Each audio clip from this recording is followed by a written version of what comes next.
This morning at about 8 o'clock in the morning, our SWAT unit was helping Columbus execute a couple of warrants, probate warrant issued by the court. And in the process conducting that warrant, a resident inside fired shots. I had two deputies that were shot, both transported to Riverside Hospital. The wounds are non-life-threatening, I'm really glad to say. One deputy underwent surgery. He's out of surgery. The other deputy still has some leg wounds. Didn't require surgery, but does require obvious hospitalization. They had multiple gunshot wounds, each of them. That resulted in a very long barricaded situation with the residents. I'd like to really thank Columbus SWAT, Columbus Police for showing up for the officer in trouble call. They came out immediately. There were actually some court employees out here that helped pull deputies to cover during this time. Very hectic, very dangerous situation. Tried negotiating all day. It went up and down, not very well, but our personnel, and along with Columbus and other personnel, were very conscious of what could happen, the danger to the public, danger to others, danger to themselves. And they negotiated, they were patient, and in time, it eventually paid off. We had one subject inside surrendered earlier, about an hour ago, and we took the other subject into custody about, at this time, maybe 30 minutes ago. She was on the roof when this happened, so tell us about that. She at the very end of it, she escaped up onto the roof of a second-story house, a steep roof, very dangerous. She could have fallen off. Anything could have happened, and of course we had to go get her, and that alone could have been very dangerous. But they were able to take her into custody up there without injury, and brought her down, and she's been being looked at by a medic now and will be taken into custody. And how we saw that she was on social media, she was yelling. How did that play into it? I saw bits and parts of it where she was on social media, talking. I didn't watch a whole lot of it. I know our personnel did, and along with our negotiators. And some of that is you're just trying to gain intelligence to, number one, to see if there's danger for anybody in the house, and if there's any information you might be able to use just to communicate, and so just stuff like that. Talk about just the mindset of obviously going to a situation like this where two officers or two deputies have been shot. You're not quite sure what's going on in the home. This seemed to play out all day. What was kind of the tactic and the motive behind kind of waiting this out and trying to negotiate? Well, you just said waiting it out. There, at that point, we didn't know how many people were in the house. It turned out that there were two. We didn't know whether we had two suspects or we had a suspect and a hostage. We didn't know. And we know that by rushing in too quick, it can cause unnecessary injury. So we were patient, waited, tried to gather more and more intelligence. And as you probably saw or heard, we tried numerous times of using gas, ordnance, tried everything to get the resident to come out.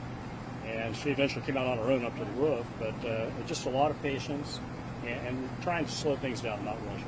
Is it just the one woman who was firing, or did the other person fire? That I don't know. I know there were two people in the house. I don't know if one or both fired shots. That I can't answer. Was the other person female or male? They were both female. Yes. Women facing charges? I would assume, but again, I can't really say. We have to determine, like I said earlier, if they were both suspect, if one was not involved in anything. That will be determined during the investigation, which is being conducted by DCI. The woman on the roof, did she have a gun in her hand? No, not that I'm aware of, no. Correct. They're doing well. One deputy is out of surgery, and he took several rounds, one to the leg, one a little bit higher. Ended up with surgery. He's out of surgery, and I understand doing well. The other deputy had several gunshot wounds to the lower legs, and he's also doing well. Did not require surgery, but does require quite a bit of work. So did this happen at the front door? That I can't. I believe so by talking to some of the people that were there. I think it was around the front of the place, but I don't know that for sure. And what was the initial call out for this? It was a probate warrant. Standard. That's our duty as a sheriff's office. When the court issues a probate warrant, that's one of our duties to go serve. And based on someone's history or the level of violence that our people might encounter, we may send deputies in uniform. We may send SWAT team members, and this required a higher level of response. So our SWAT team members are actually executing that, and that's a standard duty for them. And why was there a higher level needed for this case? That would all depend on the resident's history, contact law enforcement, whatever the court comes up with. It's just a system to grade what danger they may present. Sheriff, can we talk about just how many of these probate warrants you serve and how dangerous they can be? They, at one time, several years ago, the number of warrants exceeded 1,500 for a year. And it is exhaustive. It's a lot of work. It depends on the danger element on each one, how the kind of response, how many people respond. So a lot. I mean, numerous. I think the numbers have come down a little bit, and we tried efforts into creating other units like CID to help offset the number of probate warrants, but there's a lot. How dangerous can they be? Oh, well, extremely. I think we've seen, as a new sheriff, the Columbus SWAT officer, Steve Smith, who's a friend of mine, he was shot and killed over probate. And so they can be very dangerous because you're dealing with people that will have some issues and they're not maybe in the right mind, and anything can happen. What's the relationship between the two of them? That I can't answer. I don't know. They both live there? I don't even know that, to be honest. So I you're have no familiar idea. with them before? Have you been there before for other probate warrants? I can't answer. I know there was some intelligence on the address between us and CPD. I don't know if my people have ever been there before. I have no information on. How did they get her down from the roof? Can you describe that? Only from what I saw. And they took her into custody up on the roof, and I'm looking through a tree, so I really couldn't see much. Whatever access she used to get to the roof, I'm assuming they just brought her back down, whether it's a doorway or a window.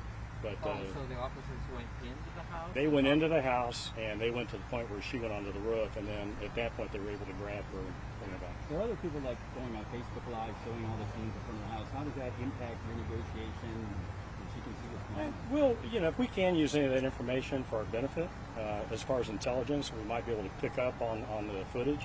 We'll use that, or even the conversation, what somebody's saying. And our negotiators will try to use any information they can to bring peaceful into the incident. Whether YouTube, the live Facebook, that's pretty all helpful for you guys. Can be, yes, it sure can be. Do we know why she went up on the roof? I don't know. I can only assume, but people that are trapped or in a barricade situation, a lot of times would just react differently. So who knows? Are you concerned there could be something less dangerous in the house? How long will you guys be on this? The house is being examined now by our bomb team. There were some items in there that look suspect. They tagged them, and they'll take their time. And again, there's no rush, so they may be there for several hours. And I know the scene will be held overnight for the investigation. Do you have a name? No, I do not. No, I don't. Thank you very much. You. Thank you. Thanks, everybody.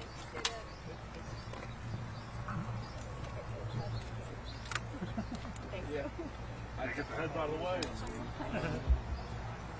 And just for a reference for the story, because I know someone asked,